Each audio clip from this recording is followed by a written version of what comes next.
الحمد لله نحمده ونصلي على رسوله الكريم أما بعد قال الله تعالى في القرآن العظيم والفرقان المجيد بعد أعوذ بالله من الشيطان الرجيم بسم الله الرحمن الرحيم يا أيها الناس اتقوا ربكم الذي خلقكم من نفس واحدة صدق الله العظيم.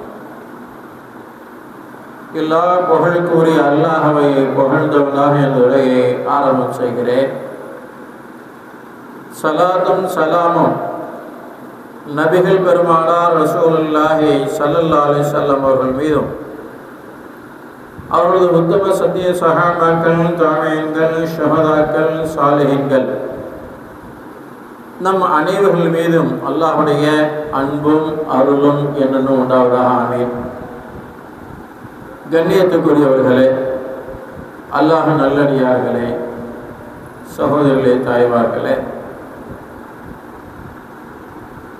தக்வா இறை அச்சம் என்பது குறித்து திருமறையிலே பல்வேறு இடங்களில் அல்லாஹ் பல்வேறு நபிமார்களுடைய உதாரணங்களோடு நமக்கு சொல்லி காட்டிக் கொண்டிருக்கிறார். இது சமுதாயத்திற்கு நேர் வழி காட்ட வந்த அனல பெருமானார் ரசூலுல்லாஹி ஸல்லல்லாஹு அலைஹி வஸல்லம் அவர்கள் பிறந்த இந்த மாதத்தில் நபி அவர்கள் போதித்த போதனைகள், நபி அவர்கள் இந்த சமுதாயத்துக்கு காட்டி தந்த வழிமுறைகள், அவைகளை நான் பின்பற்றி வாழ்ந்தால் நான் நம்முடைய வாழ்க்கையிலே வெற்றி பெறலாம் என்பதை அல்லாஹ்வுடைய ரசூல் ஸல்லல்லாஹு அலைஹி வஸல்லம் அவருக்கு சொல்லி காட்டுகின்றார்கள். அல்லாஹ் திருமறையில் சொல்கின்ற போது என்ன கைர ஜாதி தக்வா என்பதாக சொல்லி காட்டுகின்றார். ஹாஜிகள் தங்களுடைய ஹஜ்ஜுடைய பயணத்தை மேற்கொள்ளக்கூடிய ஹாஜிகளுக்கு அல்லாஹ் சொல்றான், என்ன கைர ஜாதி தக்வா, உங்களுடைய கட்டு சாதங்களிலே சிறந்தது தக்வா இறை அச்சம் என்பதாக அல்லாஹ் சொல்றான். நம்முடைய அமல் இறை அச்சமுடையதாக இருக்கணும். பிறருக்கு காட்டுவதற்காக விளம்பரத்திற்காக உரியது அல்ல நம்முடைய அமல். இப்போ அதனால தான் அல்லாஹ் சொல்கிறான். ஏன்னா இப்போ நிறைய மக்கள் ஏதோ ஒரு பொழுதுபோக்காக ஏதோ ஒரு டூர் போகிற மாதிரி ஹஜ் உம்ராலாம் இன்றைக்கி அந்த மாதிரி உள்ள நிலைக்கு வந்துடுச்சு. ஆனால் அல்லாஹ் என்ன சொல்கின்றான், தக்வா என்ற இறை அச்சத்தை நீங்கள் கட்டி சாதமாக எடுத்து செல்லுங்கள் என்பதாக திருமறையிலே ஹஜ்ஜு செல்லக்கூடிய மக்களுக்கு அல்லாஹ் அறிவுறுத்துகின்றான். காரணம், நானும் ஹஜ்ஜுக்கு போனேன் என்பது அல்ல, அந்த அமலுக்கு பின்னால் நம்முடைய வாழ்க்கையில் என்னென்ன மாற்றங்கள் வந்திருக்குது. ஏதோ ஹஜ்ஜுக்கு போயிட்டு வந்துட்டோம் வீட்டில் தூங்குறது அல்ல. தொழுகையுடைய நேரம் வந்துருச்சு, பாங்கு சொல்லப்படுதுன்னா முதல் நாளாக வந்து உள்ளே நிற்கணும். பரவாயில்லைங்க, முன்ன எப்படியோ இருந்தார், இப்போ ஹஜ்ஜு செஞ்சதுக்கு பின்னால் தக்வா அதிகமாக இருக்குது, அமல்கள் அதிகமாக இருக்குது, இப்போ முறையான அமல்கள் செய்கிறாரு அப்படிங்கிற தன்மை வரணும் சகோதரர்களே. அதுதான் செய்த அமலுக்கு பிரதி உபகாரம், அதுதான் அங்கீகரிக்கப்பட்டதற்கு அடையாளம். ஆனால் இன்னைக்கு நம்மளில் நிறைய மக்கள் வருடம் குறைந்தது 20 பேர் 30 பேர் ஹஜ்ஜுக்கு தான் போகிறாங்க. ஆனால் ஹஜ்ஜு முடிஞ்சிச்சா, ஹாஜின்னு பத்திரிக்கை போட்டால் வேலை முடிஞ்சிடும், ஹாஜிங்கிற பட்டம் கிடைச்சி போச்சு. ஆனால் மக்கள் சொல்லும்போது எப்படி கேட்குறாங்க, கூப்பிடுறாங்க, ஹாஜி யார், ஹாஜி யார், யார் ஹாஜி? தக்வா உடையவர் ஹாஜி, இறை அச்சம் உள்ளவர் ஹாஜி. ஏதோ நானும் 10 ஹஜ்ஜுக்கு போயிட்டு வந்துட்டேன், அது ஹாஜி அல்ல. சென்று வந்ததுக்கு பின்னால் நம்முடைய வாழ்க்கை தலைகளாக புரண்டு இருக்கணும். அதற்கு முன்னால் நாம் எப்படி இருந்தோமோ நம்முடைய வாழ்க்கை எப்படி இருந்துச்சு முடிஞ்சு. இப்போ நாம் ஒரு உயர்ந்த இடத்துக்கு போனோம், அல்லாஹ்வுடைய சன்னிதானத்துக்கு போயிருக்கிறோம், இறை இல்லத்தை கண்ணால் கண்டு இருக்கிறோம், காபத்துல்லாவை கையால் தொட்டு இருக்கிறோம், ஜம்சம் நீரை நேரடியாக போய் பரகி இருக்கிறோம், ரசூலுல்லாஹி ஸல்லல்லாஹு அலைஹி வஸல்லம் அவங்கள ஜியாரத்தை செஞ்சுருக்கிறோம். இப்படியான உயர்ந்த அமல்களை செஞ்சுட்டு எல்லாம் முடிஞ்சு நான் மூட்டை கட்டிட்டு வந்த நன்மையை போதும் உட்காந்து சாப்பிடலாம், நாம் காலத்துக்கு நம்முடைய பட்டியலில் நன்மை கூடிடும் அப்படின்னு விளங்குறோம். நல்லா பாதுகாக்கணும். கண்ணியத்துக்குள்ள சோதர்களே, இப்போ அதனால தான் தக்குவா இறை அச்சத்தை பற்றி ரசூலுல்லாஹி ஸல்லல்லாஹு அலைஹி வஸல்லம் ஒரு கட்டத்தில் ஒரு யுத்தத்தில் ஒரு சஹாபி நல்ல யுத்தம் செஞ்சுட்டு இருந்தாங்க, போர் செஞ்சாங்க, அதிகமான எதிரிகளை வெட்டி வீழ்த்தினாங்க. ஒரு எதிரியை நோக்கி வாழை ஓங்கும் போது அவர் அஷ்ஹது அல்லா இலாஹ இல்லல்லாஹ் என்பதாக கலிமாவை மொழிகிறார், கலிமா சொல்றார். இப்போ இந்த ஓவில சஹாபி வாழை பாய்ச்சிட்டார், வெட்டிட்டார், அவர் இறந்து போயிட்டார். இந்த நிகழ்வை ரசூலுல்லாஹி ஸல்லல்லாஹு அலைஹி வஸல்லம் சஹாபாக்கள் சொல்றாங்க. ரசூலுல்லாஹி ஸல்லல்லாஹு அலைஹி வஸல்லம் கடுமையாக கோபப்பட்டாங்க அந்த சஹாபியை. இல்லை, அந்த யுத்தமும் சஹாபியுடைய பேரும் நினைவில் இல்லை. அப்போ ரசூலுல்லாஹி ஸல்லல்லாஹு அலைஹி வஸல்லம் அந்த சஹாபி கிட்ட கேட்குறாங்க, அஃபலா ஷகர்த கல்வி, அவருடைய உள்ளத்தை நீ பிளந்து பார்த்தியா அப்படின்னு இந்த வார்த்தை ஹதீஸில் அப்படியே வருது. நீ என்ன உள்ளத்தை பிளந்தா பார்த்த? அவருடைய வாளுக்கு பயந்து தான் கலிமா சொன்னார், அவர் முஸ்லீம் இல்லை அப்படின்னு எப்படி உங்களுக்கு தெரியும்? அவர் இறை எச்சமுடையவராக இருந்திருக்கலாம், தக்குவா உடையவராக இருந்திருக்கலாம், ஈமான் நிறைந்தவராக இருந்திருக்கலாம். எப்போ அவர் கலிமாவை சொல்லிட்டாரோ அவர் உயிருக்கு பயந்து கலிமா சொன்னார் அப்படின்னு நீங்கள் எப்படி அவரை வெட்டினீங்க? ஒரு முஸ்லீமை கொண்டுட்டீங்க என்பதாக ஸல்லல்லாஹு அலைஹி வஸல்லம் சொல்கிறாங்க. ஒரு முஸ்லீமை வேண்டும் என்று கொண்டால் நிரந்தர நரகம் அல்லாஹ் குர்ஆனில் சொல்கிறான். மன் கத்தல முஃமினன் ஜஸாஉஹு ஜஹன்னம், யார் வேண்டும் என்றே ஒரு முஸ்லீமை கொலை செய்கின்றாரோ அவருக்கு நிரந்தர நரகங்கிறான் அல்லாஹ். அப்போ ஒரு கலிமா சொன்ன ஒரு சகோதரரை எப்படி நீங்கள் கொலை செஞ்சீங்க, எப்படி நீங்கள் கத்தல் பண்ணலாம்? அவருடைய உள்ளத்தை நீங்கள் என்ன பிளந்தா பார்த்தீங்க? ஈமான் இருந்துச்சு, தக்குவா இருந்துச்சு, இல்லைங்கிறது உங்களுக்கு எப்படி ஊர்ஜிதமானுச்சு அப்படின்னு ரசூலுல்லாஹி ஸல்லல்லாஹு அலைஹி வஸல்லம் அந்த சஹாபி கடுமையாக கண்டுக்கிறாங்க. இப்போ கண்ணியத்துக்குரிய சகோதரர்களே, யாரை பார்த்து நாம் அதெல்லாம் சும்மா பேருக்குங்க, அதெல்லாம் ஒன்றும் பயபக்தியெல்லாம் ஒன்றும் கிடையாது, இறை எச்சப்பெல்லாம் ஒன்றுமே கிடையாதுங்க அப்படின்னு யாரை பற்றி நாம் பேச வேண்டியதில்லை, சொல்ல வேண்டியதும் இல்லை. காரணம் அவங்க நம்மளோட உயர்ந்தவர்களாக இருக்கலாம், தக்குவா மிக்கவர்களாக இருக்கலாம், நம்ம பார்க்கலல்ல. ஒவ்வொருடைய உள்ளத்திலையும் என்ன இருக்கு, யார் பார்த்துருக்கா நமக்கு தெரியாது. ஊடுருவி பார்க்கக்கூடியவன் படைத்தவன் ரப்புல் ஆலமீன், அவனுக்கு எல்லாம் தெரியும். இப்போ நாம் யாரையும் அவர்களெல்லாம் ஈமானம் இல்லை, அவர்களெல்லாம் தக்குவாவே இல்லை, சும்மா பேருக்காக புகழுக்காக செய்கிறார், யாரையும் அந்த மாதிரி மதிப்பீடு செய்யக்கூடாது என்பது அல்லாஹ்வுடைய ரசூல் ஸல்லல்லாஹு அலைஹி வஸல்லம் இந்த நிகழ்ச்சியின் மூலமாக நமக்கு உணர்த்துறாங்க. கண்ணியத்துக்குரிய சகோதரர்களே, சஹாபாக்கள் இறை அச்சத்திலே மிகுந்திருந்தவர்கள். தக்குவா சஹாபாக்களுக்கு மத்தியிலே அதிகமாக இருந்துச்சு. சுஹைல் ரூமி ரலியல்லாஹு அன்ஹு இவங்க மக்காவில் சொந்த ஊர் ரோம், அங்கிருந்து இஸ்லாத்தை ஏற்பதற்காக மக்கா வந்தவங்க. மக்காவுக்கு வந்ததுக்கு பின்னால் அவர் பெரிய வணிகர் ஆயிருந்தார். அவருடைய நாட்டில் ரோமில் பெரிய வணிகர். இப்போ இஸ்லாத்துக்கு வந்ததுக்கு பின்னால் அந்த சஹாபி மக்காவில் சன்னமாக வியாபாரத்தை பெருகினார். அல்லாஹ்வுடைய கிருபையை கொண்டு அவருடைய வியாபாரம் நல்ல கூடி கட்டி பறந்துச்சு, செல்வம் பெருகுது.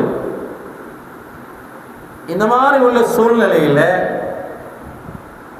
ஹிஜ்ரத் செய்ய வேண்டிய ஒரு சூழ்நிலை ஏற்படுது. இப்போ அந்த சஹாபி மற்ற சஹாபாக்கள் ஹிஜ்ரத் செய்தது போல சுஹைல் ரூமி ரலியல்லாஹு அன்ஹு அவங்களும் ஹிஜ்ரத்தை மேற்கொள்றாங்க. அப்ப மக்காவுக்கு வெளியில சில காஃபிர்கள் அந்த சஹாபியை சுற்றி வளைச்சுக்கிட்டாங்க. நீ ரோமிலிருந்து வந்த, அங்கிருந்து எங்கள் நாட்டுக்கு வந்து மக்காவில் இஸ்லாத்தை ஏற்று வியாபாரம் செய்ய ஆரம்பித்து, உன் வியாபாரம் நல்ல கொடி கட்டி பறந்துச்சு, நல்ல மால் பெருந்துச்சு, அதிகமான லாபம் கிடைச்சிச்சு, நிறைய பொருளாதாரம் மக்காவாசிகள்கிட்ட இருந்து உங்களுக்கு கிடைச்சிருக்கு, ஈட்டியிருக்கிறீங்க. இப்போ இந்த மாதிரி சூழ்நிலையில் திடீர்னு நீங்கள் ஹிஜ்ரத் செஞ்சு போகிறீங்க, எங்கள் நாட்டில் சம்பாதிச்ச பணத்தை எங்ககிட்ட கொடுத்துட்டு போகும், இல்லைன்னா உன்னை விட மாட்டோம் அப்படின்னு குஃபார்கள் சுற்றி வளைக்கிறாங்க. அந்த சஹாபி சொன்னாங்க, இதுதானே உங்களுக்கு தேவை? என்கிட்ட ஈமான் இருக்கு, என்கிட்ட அல்லாஹுடைய அச்சம் இருக்கு, தக்குவா என்கிட்ட இருக்குது, அந்த பொருள் அல்லாஹ் கொடுத்தது, அதை நான் இறை வழியில் விட்டுட்டு போகிறேன். உங்களுக்கு பொருள் தானே வேணும், என்னுடைய ஈமான் இல்லைல்ல, எனக்கு வழியை விடுங்க. உங்களுக்கு என்ன தேவையோ அந்த அத்தனை பொருளும் என்னுடைய தோட்டத்தில் இன்ன இடத்துல நான் புதைச்சி வச்சிருக்கிறேன், போய் எடுத்துங்க அப்படின்னு சொன்னாங்க. அப்போ மக்கத்து காஃபிர்கள் அவர்களாம் முஷ்ரிக்குகள் தான், இணை வைக்கக்கூடியவர்கள் தான், ஈமான் அற்றவர்கள். ஆனாலும் நபியோ நபியை சார்ந்த தோழர்கள் சஹாபாக்களோ ஒரு செய்தியை சொன்னால் அவங்க சொல்றது உண்மை, அவங்க சொல்லக்கூடிய நிகழ்வு உண்மை அப்படின்னு நம்பிக்கை மாற்றார்களிடத்திலும் இருந்துச்சு. மாற்றார்களும் சஹாபாக்களும் நபியை சொன்னால் அது உண்மையா இருக்கும், அது ஏன்னா பொய் சொல்லக்கூடியவர்கள் அல்ல அப்படிங்கிற ஒரு நம்பிக்கை அந்த மக்கள்கிட்ட இருந்துச்சு, முஷ்ரிக்குகள் தான். ஆனால் இன்னைக்கு ஏதாவது ஒரு பொருள் வாங்கணும், ஏதாவது சொல்லணும், அங்கே போகாத பாய் சும்மாவாத எதையாவது சொல்லி ஏமாற்றி கொடுத்துட்றோம் அப்படிங்கிற நிலையில தான் இன்றைக்கி இருக்குது. எல்லாம் பாதுகாத்தோம். அந்த நம்பிக்கை இல்லாமல் போயிடுச்சு சமூகத்தின் மேலே. யாரோ சிலர் செய்யக்கூடிய தவறு ஒட்டுமொத்த சமூகத்துக்கும் ஒரு இழிவான வார்த்தைகள், பெயர்கள். ஆனால் இப்போ அந்த சஹாபி சொல்லிட்டு எனக்கு வெளியிடும்பா, நான் போகணும், ஹிஜ்ரத் செய்கிறேன் அப்படின்னு புறப்பட்டாங்க. சில குஃபார்கள் உடனே போய் புதையல் கிடைக்குதுன்னு சொன்னால் யார் விடுவா? ஆளாளுக்கு ஒரு பகுதியை தோன்றுறாங்க, தோண்டி பார்க்குறாங்க, எங்கேயுமே கிடைக்கல. ஒருத்தர் சொன்னான், இல்லை அவர் பாகை தப்பிச்சு போகிறதுக்காக வேண்டி எதையோ சொன்னார், அங்கே பொருள் இருக்கு போய் எடுத்துக்கிட்டாரு, அதை நம்பிக்கிட்டு நீங்களும் விட்டுட்டு வந்தீங்களேடா அப்படின்னு ஒருத்தர் சொன்னான். இப்போ அதிலிருந்து ஒரு குஃபார் முஷ்ரிக்கே சொல்கிறாங்க, இல்லை இல்லை, நபியோ நபியை சார்ந்த சஹாபாக்களோ தோழர்களோ பொய் சொல்ல மாட்டாங்க, நம்முடைய கவனக்குறைவு இருக்குது, நல்லா தோண்டி பாருங்க, வேற ஒரு இடத்துல தோண்டா புதையல் இருக்குது சொன்னா நபியுடைய தோழர்கள் ஒரு காலமும் பொய் சொல்ல மாட்டாங்க. சாட்சி வந்துருச்சா, இருக்குது பார்த்தீங்களா அப்படின்னு மாற்றார்களும் பேசக்கூடிய விதத்தில் அந்த சஹாபியுடைய செயல் இருந்துச்சு. அல்லாஹ்வே அவர்களை பாராட்டி சொல்றான் நபி அவர்களுக்கு, தன்னுடைய ஈமானை பாதுகாத்து நான் எடுத்துட்டு போறேன், என்னுடைய ஈமானை நான் பாதுகாத்து எடுத்துட்டு போறேன், இறை தக்குவா என்கிட்ட இருக்குது, அது போதும், வேற அழிந்து போகக்கூடிய உலகத்துடைய பொருளாதாரம் எதுவுமே எனக்கு வேணாம், எடுத்துக்க எல்லாத்தையும், என்னை விடு, என்னுடைய ஈமானோடு நான் போகணும், அதற்கு வழிவிடு. இதுதான் சஹாபாக்களுடைய வாழ்க்கை. இந்த தக்குவாவை, இந்த இறையச்சத்தை தான் ரசூலுல்லாஹி ஸல்லல்லாஹு அலைஹி வஸல்லம் சஹாபாக்களுக்கு கொடுத்தாங்க. கணியத்துக்குரிய சோதர்களே, எவ்வளோ உயர்ந்த ஸ்தானம் சஹாபாக்களுக்கு இருந்துச்சு. அப்போ அந்த இறையச்சம் தக்குவா என்பதை சஹாபாக்கள் எந்த அளவுக்கு கொண்டு வந்தாங்க, ரசூலுல்லாஹி ஸல்லல்லாஹு அலைஹி வஸல்லமுடைய போதனையை வைத்து அந்த சஹாபாக்கள் எந்த அளவு இறையச்சம் மிக்கவர்களாக ஆயிட்டாங்க பாருங்க. அது இவனு ஹாத்திம் ரல்லான், தையை குலத்தை சார்ந்தவர், பெரிய கொடை வல்லன். இஸ்லாத்துக்கு முன்ன, நபி அவர்களுடைய வருகைக்கு முன்ன ஹாத்திம் தை அப்படின்னாவே பெரிய கொடை வல்லன்னு சொல்லுவாங்க. அந்த அளவுக்கு கொடைத்தன்மை மிக்கவராக இருந்தார். அப்ப அவருடைய மகன் அதி என்பவர், அவரும் அதே போல தந்தையை போலவே நிறைய உபகாரங்கள் மக்களுக்கு, ஏழை எளியவர்களுக்கு உணவு, பொருளாதாரம் எல்லா விதத்திலையும் அவர் உதவி செய்யக்கூடிய நபராக இருந்தார். இந்த நிலையில அந்த தையை கூட்டம் இருக்கக்கூடிய பகுதிக்கு ஸல்லல்லாஹு அலைஹி வஸல்லம் ஒரு யுத்த குழுவை அனுப்பி வைக்கிறாங்க சஹாபாக்கள். போன சஹாபாக்கள் அந்த மக்களை எல்லாம் கைது செஞ்சு கொண்டு வந்துட்டாங்க. தைய குலத்தை சார்ந்த அந்த மக்களை எல்லாம் கைது செய்து கொண்டு வந்துட்டாங்க. அதில் ஹாத்திம் தையுடைய மகள் சஃபானா ரல்லானா அவங்களும் அது குழுவில் இருக்கிறாங்க. ஆனால் அவங்களுடைய சகோதரர் ஓடி போயிட்டார். அதையும் ஹாத்திம் ஓடி போயிட்டார், சஹாபாக்கள்கிட்ட சிக்கலை.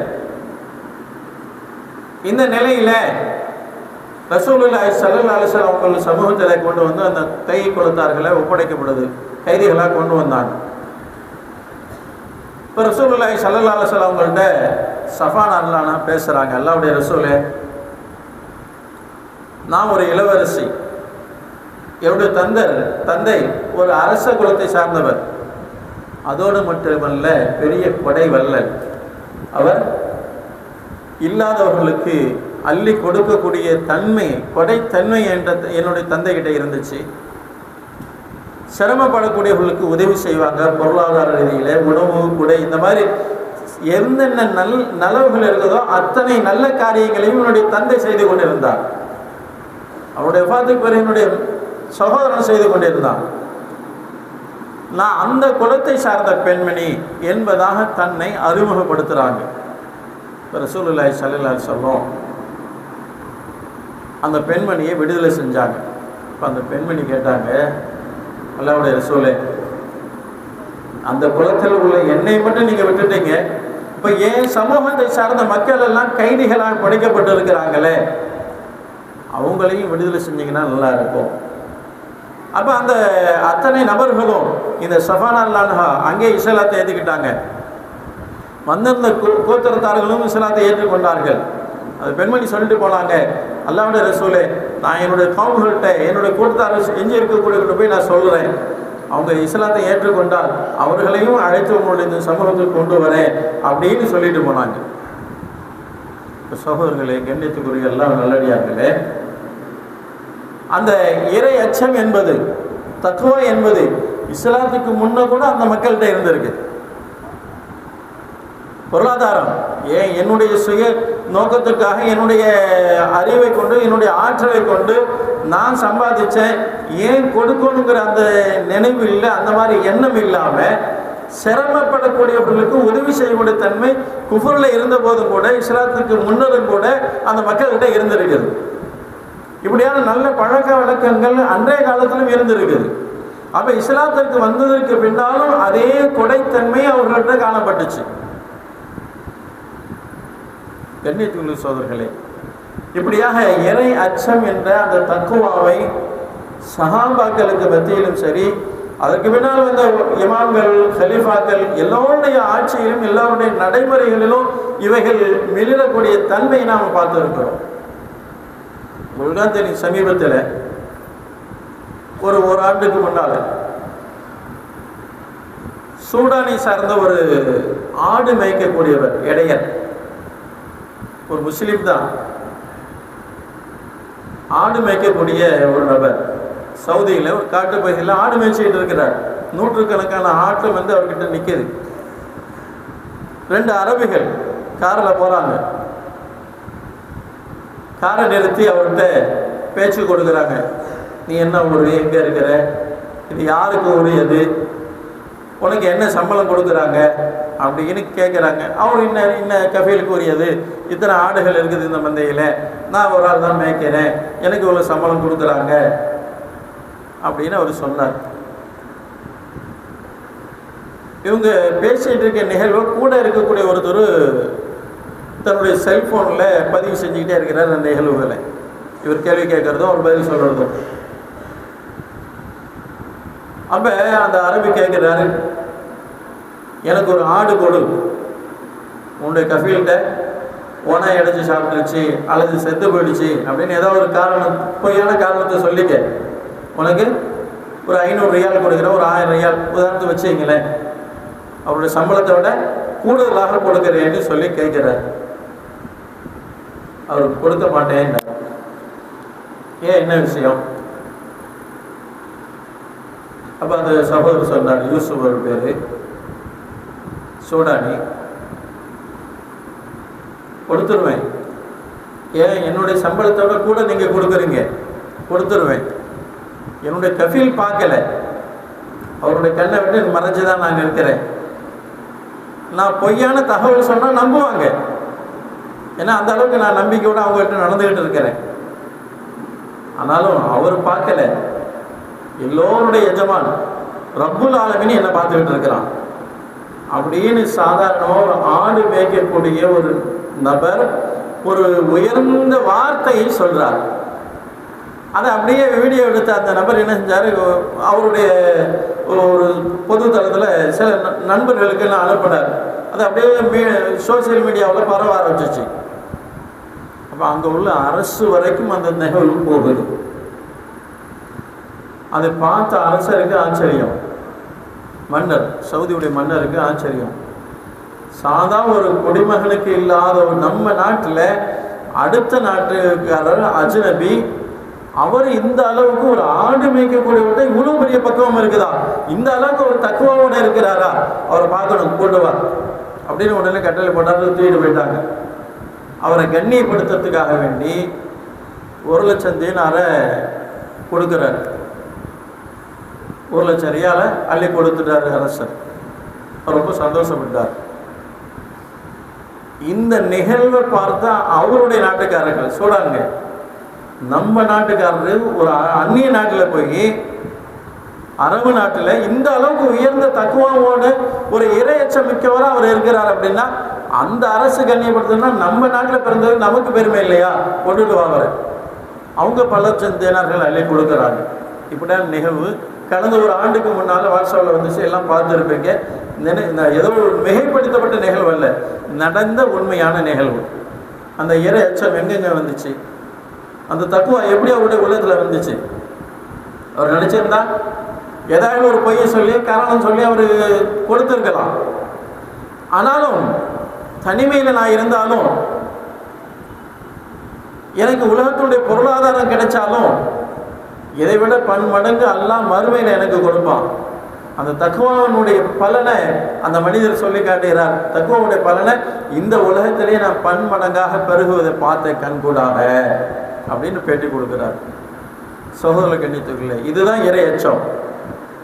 அல்லாஹ் பார்க்குறாங்கன்னா அந்த எண்ணம் வரணும். எப்படி ஸல்லல்லாஹு சொன்னாங்கல்ல, 3 நபர்கள் எப்படி ஸல்லல்லாஹுடைய வருகைக்கு முன்னால் நிகழ்ந்த நிகழ்வை நபி அவர்கள் சஹாபாக்கள் சொல்லி காட்டுறாங்க. ஒரு 3 நபர்கள் ஒரு மலையின் பக்கமாக அப்படியே போய்கிட்டு இருந்தாங்க. திடீர்னு வானத்திலிருந்து மழை பொழிய ஆரம்பிச்சிச்சு. எங்கேயாவது ஒதுங்கிறதுக்கு இடம் கிடைக்குதான்னு தேடினாங்க. ஒரு குகை தெரிஞ்சிச்சு, உள்ளே போனாங்க. மழையின் காரணமாக வெள்ளப்பெருக்கு ஏற்பட்டு என்னாச்சு, மேலேருந்து ஒரு பாறை சரிஞ்சு வந்து குகையில் தலைவாசலை அடைச்சிருச்சு. சின்ன கல்லாக இருந்தால் தள்ளி விடலாம், பெரிய பாறை இருக்கிறது. 3 நபர்கள் முயற்சி செஞ்சு பார்த்தாங்க, எடுபடலை, யாராலும் அதை அசைக்க முடியல. சரி, இன்னைக்கு இருக்கிற மாதிரி என்ன நவீன வசதிகளாக இருக்குது, உடனே ஆம்புலன்ஸுக்கு ஃபோன் பண்ணு, உடனே ஃபயர் சர்வீஸ் சொல்லு அப்படிங்கிற மாதிரியா இருந்துச்சு. எதுவுமே இல்லை. அப்போ அவங்களுக்குள்ளே பேசுனாங்க, சரி இதிலிருந்து விடுபடுவதற்கு நம்முடைய தக்குவாவான இறை அச்சமுள்ள நிகழ்வு ஏதாவது ஒன்று நம்ம செஞ்சுருப்போம். நம்முடைய வாழ்க்கையில் ஏதாச்சும் ஒரு நேரத்தில் அல்லாஹ்வுக்கு பயந்து ஏதாச்சும் ஒரு நன்மை கண்டிப்பாக செஞ்சுருப்போம். சில நம்முடைய அந்த முயற்சியை கொண்டு அல்லாஹ்கிட்ட துவா செய்வோம். அல்லாஹ் இந்த சோதனையிலிருந்து நமக்கு விடுதலை கொடுப்பான். வேற வழி இல்லை, யாரையும் தொடங்கி கூப்பிட முடியாது. நவீன வசதிகள் இல்லாத காலம். அப்போ ஒவ்வொருத்தரும் துவா செஞ்சாங்க. அதில் ஒரு நபர் நல்ல செல்வந்தராக இருந்தார். தன்னுடைய சச்சா குடும்பம் ரொம்ப வறுமையில் இருந்துச்சு. அதனால் சச்சா மகள் மீது அவருக்கு ஒரு விருப்பம் ஏற்பட்டுச்சு. நான் உனக்கு இவ்வளோ தீனார் கொடுக்குறேன், திரகம் கொடுக்குறேன். அவர் கொஞ்சம் கொஞ்சமாக கொடுத்து தன்னுடைய வலையில் வீழ்த்தினார். தவறு செய்ய முற்படுகிறார். அப்போ அந்த பெண்மணி சொன்னாங்க, அல்லாஹ்வை பயந்து கொள்ளுங்க, உரிய அனுமதி இல்லாமல் திருமணம் நிக்காஹ் என்ற அனுமதி இல்லாமல் என்னை தொடுவதற்கு உங்களுக்கு ஜாயிஜாகாது, கூடாது அப்படின்னு அந்த பெண்மணி சொன்னாங்க. இவர் உடனே தவறு செய்கிறதை விலகிக்கிட்டார். இந்த காரணத்தை அங்கே சொல்றார்.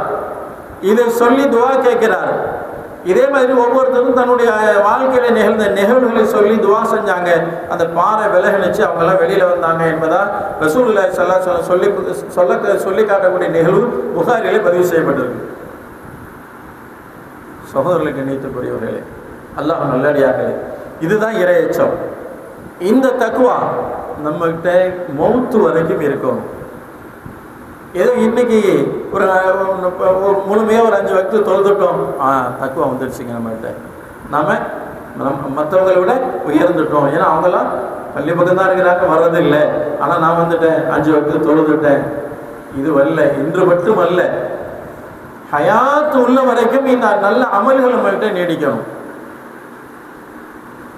கண்ணியத்துக்குரிய சோதர்களே, அல்லாஹ் நல்லடியார்களே, அப்ப இது போன்ற தக்குவா இறை அச்சம் என்பதை அல்லாஹ் பெருமான் ரசூலுல்லாஹி ஸல்லல்லாஹு அலைஹி வஸல்லம் இந்த சமூகத்துக்கு உணர்த்தி இருக்கிறாங்க. சஹாபாக்களுடைய வாழ்க்கையில நிறைய நிகழ்வுகள் இருந்திருக்குது. வியாபாரத்திலையும் சரி, பொருளாதாரம் ஈட்டக்கூடிய விஷயங்கள்லையும் சரி, பிறருக்கு கடன் கொடுக்கக்கூடியது வாங்கக்கூடியது இப்படியான விஷயங்கள்லையும் சரி, இப்படி எல்லா நிகழ்வுகளையும் சஹாபாக்கள்கிட்ட இறை அச்சம் என்பது இருந்துச்சு. யாரும் பொய் சொல்லக்கூடிய தன்மை, துணிச்சல் இல்லை. யாரும் பிறரை ஏமாற்றக்கூடிய தன்மை இல்லை. நிகழ்வுகள் சொல்லி காட்டுறாங்கல்ல, சஹாபாக்கள் எந்தெந்த நாடுகளுக்கு வியாபாரத்துக்கு போனாங்களோ அந்த நாட்டிலாம் இஸ்லாம் பரவணுச்சு. எப்படி? இவங்களுடைய வியாபார தன்மை, இவங்களுடைய நேர்மை, வாய்மையை பார்த்து இவ்வளோ நேர்மையாக இருக்கிறாங்க, இந்த அளவுக்கு உண்மையை சொல்லி வியாபாரம் பண்ணுறாங்க அப்படிங்கிறத வச்சு போன இடங்கள் எல்லாம் இஸ்லாம் என்ற அடையாளத்தை விட்டுட்டு வந்தாங்க சஹாபாக்கள். இன்னைக்கு அது மாதிரி சொல்ல முடியுங்களா? இன்னைக்கு அந்த மாதிரி உண்டான நம்பிக்கை என்பது எடுபட்டு போச்சு. ஒரு காலத்தில் இந்த சமூகத்தை நாடி வந்த மக்கள் மாற்றார்களும் அவங்கள்ட்ட போனால் நீதி கிடைக்கும், நியாயம் கிடைக்கும், நேர்மையாக பேசுவாங்க அப்படிங்கிற ஒரு காலகட்டம் இருந்துச்சு. இன்னைக்கு இருக்குதுங்களா? அதே மக்கள் தான் இருக்கிறோம், அதே இஸ்லாமியர்கள் தான், அதே இஸ்லாம் சார்ந்த ஊர் தான். ஆனால் இன்னைக்கு அந்த நிகழ்வு இருக்குதுங்களா? காலம் போக போக எல்லாம் மாறி போயிடுச்சு. எல்லா நிகழ்வுகளும் எதுவுமே இல்லாமல் போயிடுச்சு. எல்லாம் பாதுகாக்கணும் கண்ணியத்துக்குரிய சோதரர்களே. இப்படியாக இறை அச்சம் என்பதை ரசூலுல்லாஹி ஸல்லல்லாஹு அலைஹி வஸல்லம் இறுதி மூச்சு வரை நம்மோடு இருக்கணும் என்பதை அல்லாஹ் ரசூலும் நமக்கு வலியுறுத்தி காட்டிக்கொண்டே இருக்கிறார்கள். ஹதீஸில் நிறைய நிகழ்வுகள் இருக்குது, பேசலாம், காலம் இரவு முழுக்க பேசலாம். அத்தனை சஹாபாக்களுடைய வாழ்க்கையும் மிளிருவதற்கு காரணம் என்ன? அந்த தக்வாவை அவருடைய உள்ளத்தில் கொண்டு வந்தாங்க. அது தனிமையில் இருந்தாலும் சரி, பலருக்கு முன்னிலையில் இருந்தாலும் சரி. ஏன்னா நம்முடைய நிகழ்வுகள் எப்படி ஆகிடும்? பலரும் பார்க்கும்போது ஒரு நிலையாக இருக்கும், தன்மைக்கு போனால் வேறு நிலையாக போயிடும். எல்லாம் பாதுகாக்கும். அப்போ ரகசியமாக இருந்தாலும் சரி, பரகசியமாக இருந்தாலும் சரி, உள்ரங்கமும் வெளிரங்கமும் ஒன்று போல இருக்கணும் என்பதை அல்லாஹ் ரசூல் நமக்கு உணர்த்தி காட்டுகின்றார்கள். சஹாபாக்களுடைய வாழ்க்கையில் அது இருந்துச்சு. கண்ணியத்துக்குரிய சோதர்களே, அல்லாஹ் நல்லடியார்கள். இப்படியாக அதனால்தான் அல்லாஹ் தஆலா ஃபைன்ன கைர ஜாதி தக்வான்னா, சிறந்த உணவு, சிறந்த கட்டிச்சாதம் என்பது உங்களுக்கு தக்வா, இறை அச்சம் என்பதை அல்லாஹ் நமக்கு ஆரம்பத்திலே சொல்லி காட்டினார். தக்வா சம்பந்தமாக ஆயத்துகளை பார்த்தோம்னா நிறைய ஆயத்துகளை சொல்லலாம். உதாரணத்துக்கு நிறைய ஆயத்துகளை சொல்லலாம். அந்த அளவுக்கு அல்லாஹ் தஆலா இறை அச்சத்தை பற்றி போதித்து கொண்டே இருக்கிறான். ஆக அல்லாஹ் நல்லடியார்களே, கண்ணியத்துக்குள்ளே, அல்லாஹ் கொடுத்திருக்கக்கூடிய இந்த வாழ்க்கை, அல்லாஹ் கொடுத்திருக்கக்கூடிய இந்த ஈமானுடைய பாக்கியம், இது கியாம நாள் வரைக்கும் நம்மோடு தொடரும். நாம் செய்யக்கூடிய நல்ல அறங்கள், நாம் ஓதக்கூடிய குர்ஆன், நாம் செய்யக்கூடிய தான தர்மங்கள், இப்படியான நல்ல அமல்கள் எல்லாமே நம்மை பின்தொடர்ந்து வந்து கொண்டே இருக்கணும். எதுவரை? ஹத்தல் மௌத்து வரைக்கும் நமக்கு இந்த நிகழ்வுகள் நடந்து கொண்டே இருக்கணும். சகோதரர்கள் கிடைத்தவர்களே, இவைகளிலிருந்து நாம் விடுபட்டு போயிடக்கூடாது, வெளியில் போயிடக்கூடாது. இந்த உள் வட்டத்துக்குள்ளேயே நம்ம இருக்கணும். ஏன்னா சைத்தான் எப்போ நேரம் கிடைக்கும் கொட்டிட்டு போயிடலான்னு இருக்கிறான், எப்போ அசந்திருப்போம் ஈமானம் பறிச்சிருவோன்னு இருக்கிறான். காரணம், அவன் அங்கே சத்தியம் விட்டுட்டு வந்திருக்கிறான். முதலாகும் நிச்சயமா இந்த சமுதாயத்தை நான் வழி கெடுப்பேன் என்பதாக அல்லாஹ்கிட்ட சவால் விட்டுட்டு வந்திருக்கிறான்.